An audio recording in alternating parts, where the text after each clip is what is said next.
Sir सुना है kangaroos के देश ऑस्ट्रेलिया में आप स्टूडेंट्स को पढ़ने के लिए भेजते हैं, ऐसे ही? सुना है आपने। कब से भेज रहे हैं फिर? 6-7 साल तो मुझे हो गए हैं, बाकी हमारा अपना कॉलेज है वहाँ पे। नहीं, कॉलेज में मैंने एडमिशन लेना हो या किसी स्टूडेंट ने एडमिशन लेना हो तो क्या क्राइटेरिया सर? इसमें क्राइटेरिया ये है कि जो बच्चा जिसने इंटरमीडिएट कर लिया है, ले जाना चाहता है, उसके पास फंड्स नहीं है ज्यादा, एक चीज। दूसरी चीज, उसके पास आइल्स नहीं है ज्यादा। कम आइल्स के साथ, कम फीस के साथ वो कोर्स के अंदर आपको जाने के 2 साल के बाद इमिग्रेशन मिल जाए, और क्या चाहिए। अब हमारा जो अपना कॉलेज है वो हमें vocational educational training programmes offer कर रहा है, जिसमें construction management, community service, child care जैसे प्रोग्राम हैं। और ये वो प्रोग्राम हैं जो कि कैंगरू के देश के अंदर हाईली इन डिमांड है, बहुत ज्यादा इसकी मांग है वहाँ पे।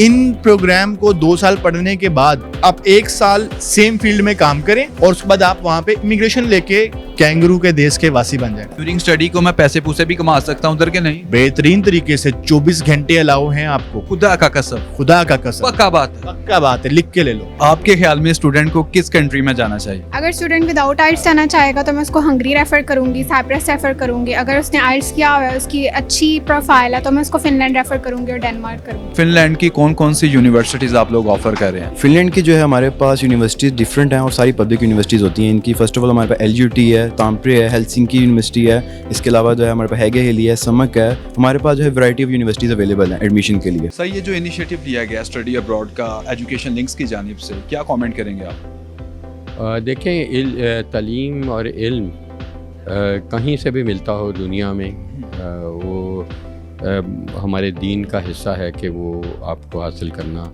चाहिए। और जब सऊदी अरेबिया और चीन में बहुत दूरी थी, इतनी दूर नहीं उस वक्त जाया जा सकता था, जब सहाबा कराम रज़ी अल्लाह तआला ने उनका दौर था, तो उस वक्त भी ये कहा गया कि इल्म हासिल करो चाहे चीन जाना पड़े। यानी कि जितनी मर्ज़ी मुश्किलात हों, जितनी मर्ज़ी दूरी हो, किसी से भी इल्म हासिल हो, मुसलमान हो, कोई भी ज़ात नस्ल मज़हब हो, तो वो करना हमारे दीन का हिस्सा है। और ये ज़ाहिर है कि एक आज की जो एक्सपो है, जो एजुकेशन लिंक्स ने जंग कल्चरल ग्रुप के साथ मिलके जो मुनक़िद किया है, बड़ी अच्छी चीज़ है कि हमारे स्टूडेंट्स को एक मौका मिलता है वहाँ जाने के बग़ैर कि उनको बताया जाए और वो अपना चूज़ कर सकें कि उनकी क्या डेस्टिनेशन होगी फ़र्दर एजुकेशन हासिल करने के लिए। और डिपेंड करता है कि उनके क्या शौक़, क्या सब्जेक्ट्स हैं, कि क्या वो इंजीनियरिंग के हैं, मेडिकल के हैं, टेक्नोलॉजी के हैं, कंप्यूटर साइंसेस के हैं, जो भी हैं। तो एक शोकेस किया गया है एक ही जगह पे, एक ही हॉल में, ताकि वो डिसाइड करना उनके लिए और उनके पेरेंट्स के लिए ज़्यादा इजी हो कि वो कहाँ पे उनको भेजना चाहते हैं, ताकि यहीं पे उनका सारा कुछ प्रोसेस भी हो जाए और इनिशिएट भी हो जाए कि उनका जो सफ़र है इसका। और ये मैं समझता हूँ बड़ी खुशाइन चीज़ है कि इस तरह के प्रोग्राम होना, इस तरह के इवेंट्स होना, इस तरह की एक्सपोज होना कि और यहीं पाकिस्तान में बैठ के, लाहौर में बैठ के एक कंफर्टेबल इन्वायरमेंट में उनको मौका मिलता है कि वो डिस्कस कर सकें अपने फ्यूचर पर्सपेक्टिव। सर, हमारे स्टूडेंट्स फ़ॉरेन पढ़ने जाते हैं लेकिन फ़ॉरेन स्टूडेंट्स पाकिस्तान पढ़ने नहीं आते, ये कब होगा ऐसा? देखिए, ऐसा नहीं है। हमारे मेडिकल में तो काफ़ी स्टूडेंट्स बाहर से आते हैं, अमेरिका से भी आते हैं, यूरोप से भी आते हैं, काफ़ी फ़लस्तीनियन स्टूडेंट्स भी हैं। अल्लाह ताला उनको खैरियत से रखे, हमारे फ़लस्तीनियन भाई बहनों को गज़ा में तो आते हैं, लेकिन कम आते हैं, बहुत कम आते हैं। और उसकी वजह मेरा ख़्याल है ये है कि हमारा लॉ एंड ऑर्डर काफ़ी कंप्रोमाइज़ रहा, टेररिज्म का शिकार रहे, जिसकी वजह से हमारी इतनी अट्रैक्टिव डेस्टिनेशन नहीं है। लेकिन मैं समझता हूँ कि अब अल्लाह ताला ने हमें उस पर काबू पाने का मौका दिया है उन चीज़ों पे, तो उम्मीद करते हैं कि ये भी डेस्टिनेशन इंशाल्लाह स्टूडेंट्स के लिए, क्योंकि हमारी बहुत अच्छी यूनिवर्सिटीज़ हैं और बहुत ही हमारी फ़ी भी बहुत मिनिमम है और रहने सहने का भी बड़ा इनएक्सपेंसिव है सारा कुछ। तो आई एम श्योर कि अल्लाह ताला करे कि पाकिस्तान का एक सॉफ्ट इमेज जब जाएगा तो बहुत सारे लोग इधर का रुख करेंगे। सर, पंजाब के इंटरम के हेल्थ मिनिस्टर्स हैं पंजाब के, तो क्या आपके आने के बाद बेहतरी आई है सर?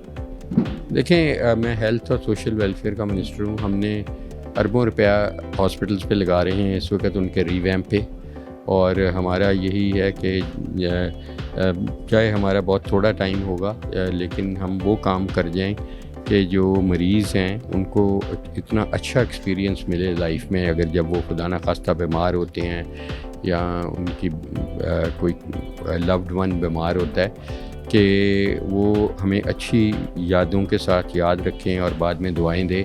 तो इसलिए हम दिन रात चीफ़ मिनिस्टर साहब, मैं और हमारी टीम काम कर रही है, ताकि हम चाह रहे हैं कि हेल्थ को एक नेक्स्ट लेवल पे ले जाके इंशाल्लाह इस पे काम किया जाए। तो सर लास्ट क्वेश्चन है मेरा आपसे कि जब इंटरिम गवर्नमेंट फिनिश होगी, ख़त्म होगी, तो क्या लगता है कि पंजाब की आवाम इनको किन अल्फाज में याद करेगी आपके ख्याल में? अल्लाह ताला करे और इंशाअल्लाह ताला बहुत अच्छे अल्फाज में और बड़ी अच्छी यादें होंगी उनकी, और उनकी दुआएं हमारे साथ होंगी, जो हमारे लिए एक बहुत बड़ा असासा होगा इंशाअल्लाह ताला। Thank you so much sir. सुना है कैंगरूज के देश ऑस्ट्रेलिया में आप स्टूडेंट्स को पढ़ने के लिए भेजते हैं, ऐसे ही? सुना है आपने? अच्छा, कब से भेज रहे हैं फिर? काफ़ी टाइम हो गया है, 6-7 साल तो मुझे हो गए हैं। बाकी हमारा अपना कॉलेज है वहाँ पे, जो अपना कॉलेज भी है? अपना कॉलेज है वहाँ पे। अपने कॉलेज में मैंने एडमिशन लेना हो या किसी स्टूडेंट ने एडमिशन लेना हो तो क्या क्राइटेरिया सर? इसमें क्राइटेरिया ये है कि जो बच्चा जिसने इंटरमीडिएट कर लिया है और वो ऑस्ट्रेलिया जाना चाहता है, उसके पास फंड्स नहीं है ज़्यादा, एक चीज़। दूसरी चीज़, उसके पास आइल्स नहीं है ज़्यादा, क्योंकि हमारे लिए पाकिस्तानी बच्चों के लिए जो है ना, आइल्स बहुत बड़ी बीमारी है, जब वो लाइलाज है, इलाज बीमारी। तो कम आइल्स के साथ, कम फीस के साथ वो कोर्स जिसके अंदर आपको जाने के 2 साल के बाद इमिग्रेशन मिल जाए, और क्या चाहिए? ठीक है। अब हमारा जो अपना कॉलेज है वो हमें vocational educational training programmes offer कर रहा है, जिसमें कंस्ट्रक्शन मैनेजमेंट, जिसमें कम्युनिटी सर्विस, जिसमें चाइल्ड केयर जैसे प्रोग्राम हैं। और ये वो प्रोग्राम हैं जो कि कैंगरू के देश के अंदर हाईली इन डिमांड है, बहुत ज़्यादा इसकी मांग है वहाँ पे। और इन प्रोग्राम को 2 साल पढ़ने के बाद आप 1 साल सेम फील्ड में काम करें, और उसके बाद आप वहाँ पे इमिग्रेशन लेके कैंगरू के देश के वासी बन जाए। वाह, क्या बात है बोनस की। बिल्कुल, क्या बात है WMIT की। सर कैंगरू के देश में चले नौकरी मिल गई, तो कैंगरू के देश से बाहर जाके मैंने नौकरी करनी हो आपके कॉलेज से डिग्री लेके, तो दुनिया नौकरी देगी मुझे? बिल्कुल देगी, एक्सेप्टेबल होगी डिग्री? एक्सेप्टेबल है, पक्की बात। ये डिप्लोमाज हैं जो कि एक्सेप्टेबल हैं वर्ल्ड वाइड। ठीक है, आपको कहीं पे भी कोई मसला नहीं होगा, ये इंटरनेशनल लेवल, इंटरनेशनल बॉडी से अप्रूव्ड हैं, इंटरनेशनली एक्सेप्टेबल हैं। ठीक है, अब हमारे यहाँ बच्चे का, जो पाकिस्तानी बच्चा है, उसका ख्वाब क्या है? पढ़ाई ख्वाब नहीं है, ठीक है, वो डॉलर ख्वाब है। वो चाहता है कि जो करेंसी है ना, वो रातों रात चेंज हो जाए। ठीक है, अब करेंसी चेंज करने के लिए ये एक वो शॉर्टकट है जिसके अंदर वीज़ा रेशो भी अच्छा है। जहाँ पे यूनिवर्सिटी की हमने एक सेमेस्टर की फीस देनी है, यहाँ पे पूरे साल की फीस दे देनी है उतने में। ठीक है, उसके बाद 65 पॉइंट्स चाहिए होते हैं आपको वहाँ पे उस देश का बासी बनने के लिए। ठीक है, 65 पॉइंट आपके तीसरे साल पूरे हो जाते हैं, आप आराम से वहाँ पे इमिग्रेशन लें, उसके बाद आप आगे जहाँ मूव करना चाहें वहाँ मूव कर जाएं। सर अंडर ग्रेजुएट का ड्यूरेशन क्या है वहाँ पे? जो डिप्लोमा ऑफर हो रहा है वो 2 इयर्स है, क्योंकि 2 साल का डिप्लोमा वो पढ़ेंगे तभी वो PSW, जिसे हम कहते हैं पोस्ट स्टडी वर्क वीज़ा, 2 साल उसके लिए एलिजिबल होंगे। ठीक हो गया। डिग्री के बाद ये 2 साल का वर्क परमिट हो मिलेगा इनको, और 1 साल सेम फील्ड में काम करने के बाद वो इमिग्रेशन अप्लाई कर सकते हैं। ड्यूरिंग स्टडी को मैं पैसे पूसे भी कमा सकता हूँ उधर के नहीं? बेहतरीन तरीके से 24 घंटे अलाउ हैं आपको। खुदा का कसम। खुदा का कसम, पक्का बात है। पक्का बात है, लिख के ले लो। ठीक है, अब 24 घंटे के अंदर आप महाना जो है वहाँ पे 4 से 5 हज़ार ऑस्ट्रेलियन डॉलर आराम से कमाते हैं। जो बच्चे गए हुए हैं वो लाखों घर भेज रहे हैं, अपनी फीसें भी निकाल रहे हैं, पार्टी भी कर रहे हैं। स्टूडेंट्स देर किस बात की, सर के पास आएं, ऑस्ट्रेलिया के बारे में जानें इनसे, और जाएं ऑस्ट्रेलिया। पाकिस्तान में क्या रखा है? मैम किस किस कंट्री को, किस एरिया को आप वो कर रही हैं, डील कर रही हैं? मैं यूरोप को डील कर रही हूँ। यूरोप में मैं फिनलैंड को कर रही हूँ, डेनमार्क को कर रही हूँ, आयरलैंड को कर रही हूँ, साइप्रस को कर रही हूँ। मैम इतने कंट्रीज को इकट्ठी? हाँ जी, क्योंकि हर स्टूडेंट के अलग अलग क्वालिफिकेशन के अकॉर्डिंग उसको देखना होता है, उसको ऑप्शन देने होते हैं। तो हमारे स्टूडेंट को कहाँ जाना चाहिए, कौन से कंट्री में जाना चाहिए यूरोप के? उनके बजट पे और उनकी एजुकेशन पे डिपेंड करता है कि उनकी जो एलिजिबिलिटी है वो किस कंट्री के अकॉर्डिंग बन रही है। वैसे आपके ख्याल में स्टूडेंट को किस कंट्री में जाना चाहिए? अगर स्टूडेंट विदाउट आइल्स जाना चाहेगा तो मैं उसको हंगरी रेफ़र करूँगी, साइप्रस रेफ़र करूँगी। अगर उसने आइल्स किया हुआ है, उसकी अच्छी प्रोफाइल है, तो मैं उसको फ़िनलैंड रेफ़र करूँगी और डेनमार्क करूँगी। फिनलैंड का तो एजुकेशन सिस्टम भी बहुत अच्छा, वर्ल्ड वाइड प्रोमिनेंट। बिल्कुल, वहाँ पर एजुकेशन रेशो जो है वो बहुत ज़्यादा अच्छी है, वर्ल्ड वाइड उसको किया जाता है। उसकी वीज़ा रेशो बहुत ज़्यादा अच्छी है, एडमिशन रेशो है, लेकिन वीज़ा रेशो वहाँ पर ऑलमोस्ट 100% चल रही है। साइप्रस और हंगरी का वीज़ा रेशो कैसा है? दोनों की बहुत अच्छी है, प्रोसेसिंग टाइम भी कम है और स्टूडेंट को वहाँ पर जाकर फैसिलिटीज़ बहुत ज़्यादा मिलती हैं।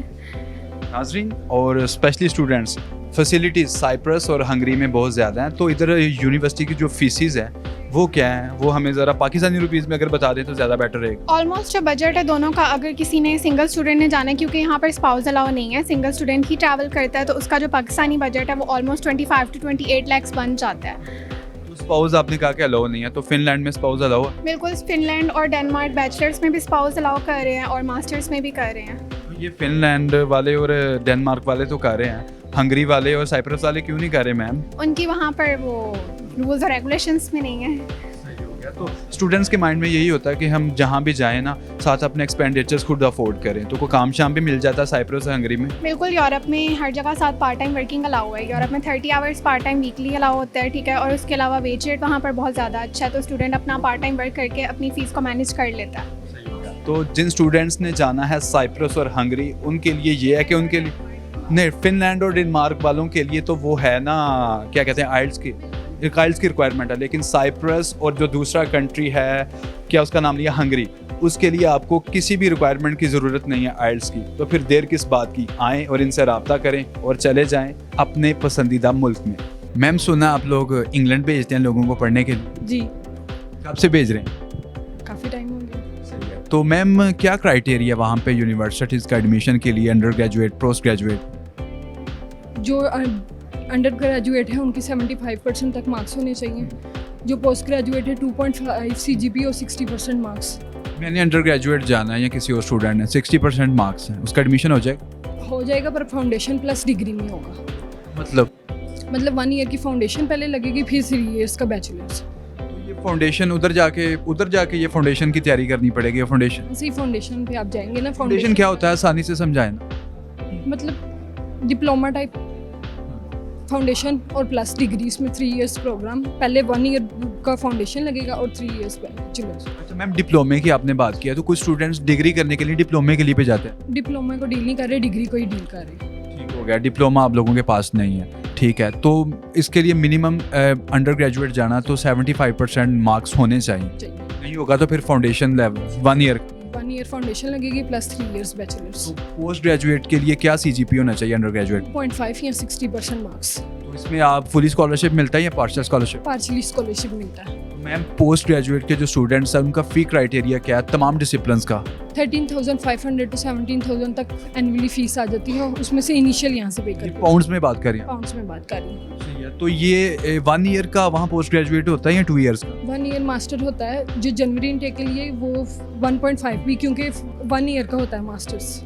1 ईयर का मास्टर होता है, ठीक हो गया। और जो अंडर ग्रेजुएट प्रोग्राम है वो 3 इयर्स का होता है? 3 इयर्स बैचलर होता है। सही हो गया। तो मैम, स्टूडेंट के जहन में यही होता है कि पता नहीं वहाँ जाके हमें काम मिलेगा कि नहीं एक्सपेंडिचर्स के लिए, तो क्या काम शाम मिल जाता? जी, मिल जाता है। तो इदारा आप लोगों का तब तक डिग्री नहीं होती स्टूडेंट को सपोर्ट करता है या बस भेज के छोड़ देता है? नहीं, बस भेज देते हैं। वो स्टूडेंट खुद, ये है कि स्टूडेंट को मिलवा देते हैं, वो खुद बाकी थोड़ा बहुत ताउन रखते हैं। हाँ जी।